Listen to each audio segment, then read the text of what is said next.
നമസ്കാരം. ഈ ലോകത്തിലെ ഏറ്റവും അമൂല്യമായ സൃഷ്ടി ഞാനാണ്. ഈ സന്ദേശമാണ് ഇന്ന് ഞാൻ നിങ്ങളിലൂടെ പങ്കുവെക്കാൻ ആഗ്രഹിക്കുന്നത്.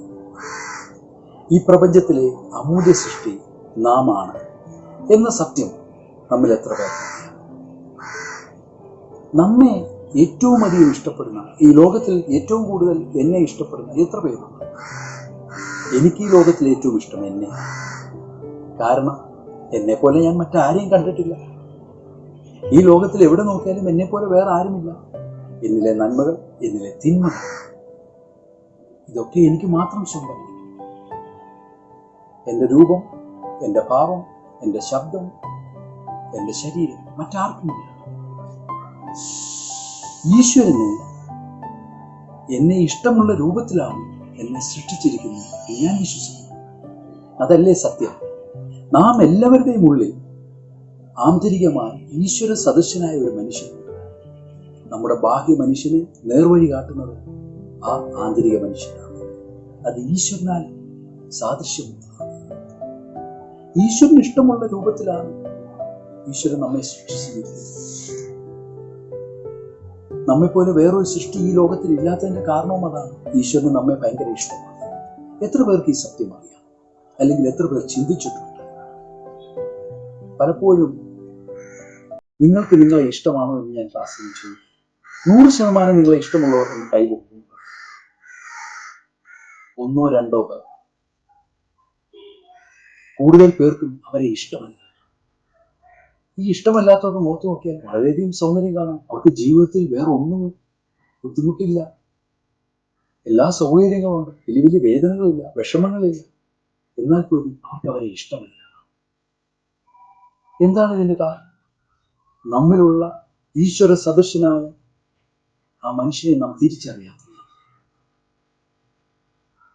ഈശ്വരനെ വിശ്വസിക്കുന്ന എല്ലാ വ്യക്തികൾക്കും മനസ്സിലാക്കേണ്ട ഏറ്റവും പ്രധാനപ്പെട്ട കാര്യം, നാം ഈശ്വരന്റെ ഏറ്റവും പ്രിയപ്പെട്ട സൃഷ്ടിയാണ്.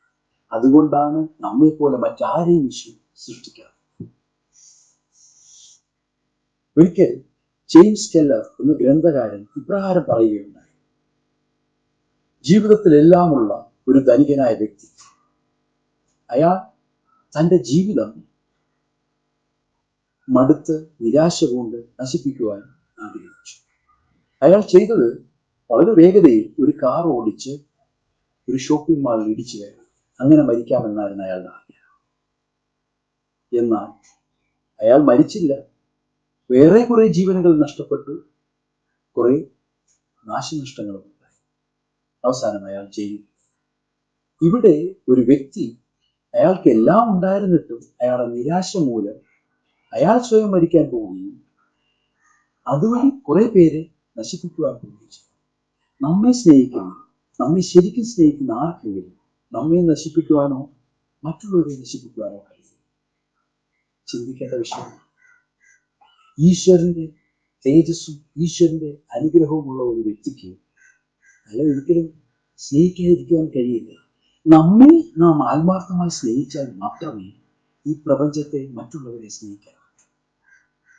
എന്തെങ്കിലും വിഷമങ്ങൾ വരുമ്പോൾ, വേദനകൾ വരുമ്പോൾ ആദ്യം പഠിക്കുന്നത് നമ്മളെയാണ്. എന്തിന് വേണം ഈ ജീവിതം, അല്ലെ എന്തിന് കൊള്ളാമെന്നെ? എന്നാൽ പ്രിയപ്പെട്ടവരെ, നിങ്ങൾ എപ്പോൾ നിങ്ങളെ തിരിച്ചറിയുന്നു, നിങ്ങളുടെ അമൂല്യമായ കഴിവുകളെ തിരിച്ചറിയുന്നു, അന്ന് നിങ്ങൾക്ക് ജീവിതത്തിൽ മാറ്റങ്ങളുണ്ടാകും. നിങ്ങളെന്ന അമൂല്യ സൃഷ്ടിയെ നിങ്ങൾ തിരിച്ചറിയുമ്പോൾ ഈ ലോകത്തെ തന്നെ സ്നേഹിക്കുക. ഏവരുടെയും മുമ്പിൽ നല്ലൊരു ജീവിതം കാഴ്ചവെക്കാൻ നിങ്ങൾക്ക് കഴിയും. ഇന്നു മുതൽ നിങ്ങൾ നിങ്ങളെ സ്നേഹിക്കുവാൻ ശ്രമിക്കുക. ഈ ലോകത്തിൽ നിങ്ങളെപ്പോലെ മറ്റാരുമില്ല. എന്ത് വേദന വന്നാലും എന്ത് പ്രയാസം വന്നാലും ഈശ്വരന് ഇഷ്ടമുള്ള രൂപത്തിൽ, ഇഷ്ടമുള്ള ഭാവത്തിലാണ് നിങ്ങളെ ശ്രമിച്ചത്.